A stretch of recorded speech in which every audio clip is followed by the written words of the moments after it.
Greetings. I'm Traylon Malone, the regional priest of the Northwest region of the Diocese of North Carolina.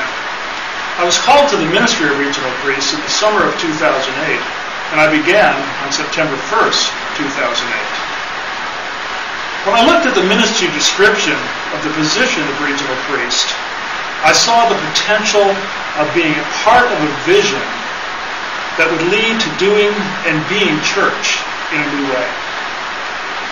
The vision of Bishop Curry and those who came up with the regionalization plan saw innovation and forward-looking vision as the key to making the plan work.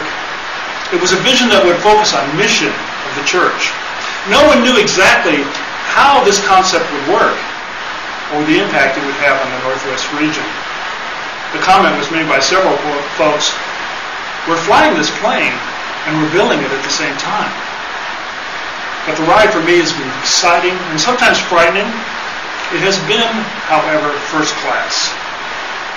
Being part of the first regional team has helped me to shape how my ministry works in order to meet the needs of the region.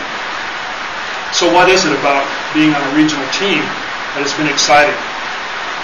When I interviewed for this position, the first thing that I said was, I'm going to go out and make relationships. I'm going to meet people. This is what I'll do for a year, and that's what I did. I visited clergy and leadership of the congregations in the region. I preached at most of the congregations and met with leadership to hear about the good things they were doing in their communities. I heard stories of ministry and work at the local level which were inspiring. And many ministries occurred with little fanfare, but they're being done by faithful followers of Jesus who want to do mission. As leadership started to talk about ministries in their congregations, they realized that they have the tools. They have all the tools. They have strengths to do ministry in their local congregation. And it started to articulate, when they started to articulate their ministry and their vision, then the shape of their ministry started to change as well.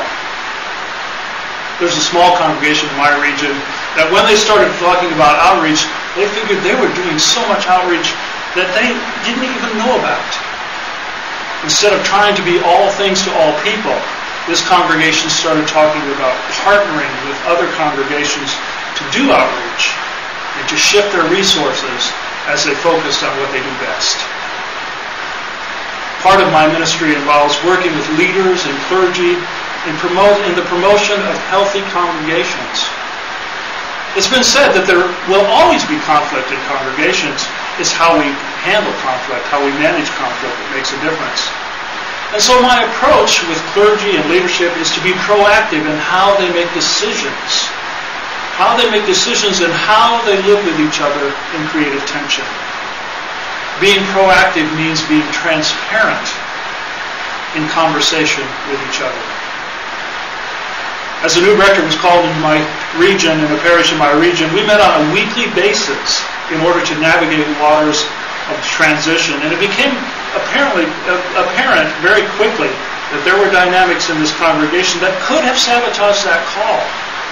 Through coaching the new rector and meeting on a regular basis with leadership of the congregation, there has been an appreciation of the gifts that everyone has.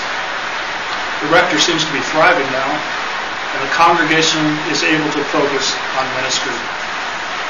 At another congregation, I facilitated conversations among the members during a difficult time with the rector. The conversations have helped longtime members to see patterns of behavior that have caused difficulties in the past.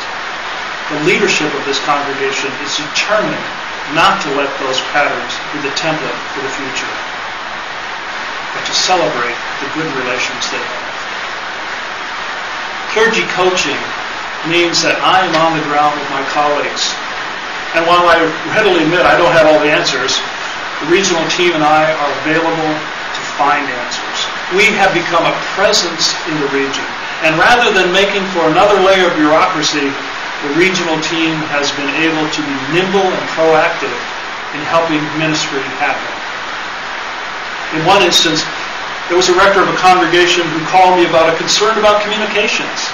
the situation could have ended in a huge misunderstanding and further separation from the diocese. Instead, we as a regional team were able to find an answer quickly and direct that rector to a person who could help further. In the end, the level of trust among all was raised and communication became clear.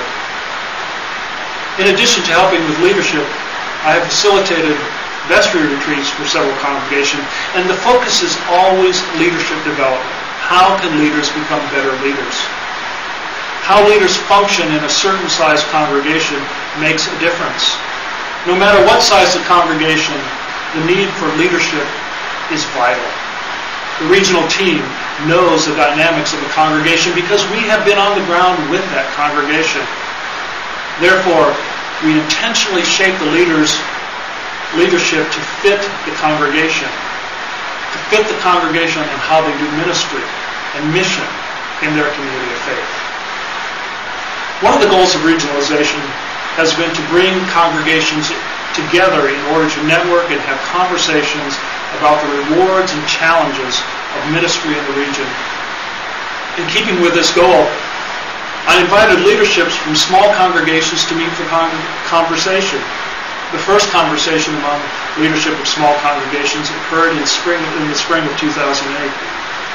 I purposely chose leaders of small congregations to be the first group to meet for conversation because of the 42 worshiping congregations in my region, 16 of them have an average Sunday attendance of fewer than 90. Many of our smaller congregations do not have full-time clergy. And at our first conversational session, leaders talked about rewards and challenges in being a small congregation. And as one participant put it, I thought we were the only ones with these problems. We were the only ones with these struggles. And we were the only ones who celebrated being a small congregation. Since that meeting, we have met several more times. And the common issues on which we are still focusing as of this writing are identity, leadership, and resources. The conversation and resource sharing among the small congregations continue. I've invited leaders from larger congregations and mid-sized congregations to meet for conversation as well. Networking has begun, and mutual ministry is on the horizon. For many in the region, the diocese has often been those folks in Raleigh. More often than not, there is a feeling of separation. If only they could contact the diocese when they're in trouble, or only they could contact the diocese when in transition, if only they could get an answer from the diocese. Well, the diocese is all of us. The regional team works in tandem with congregations to be a presence of the diocese. The ministry description of the regional priest for the Northwest region included the following statements.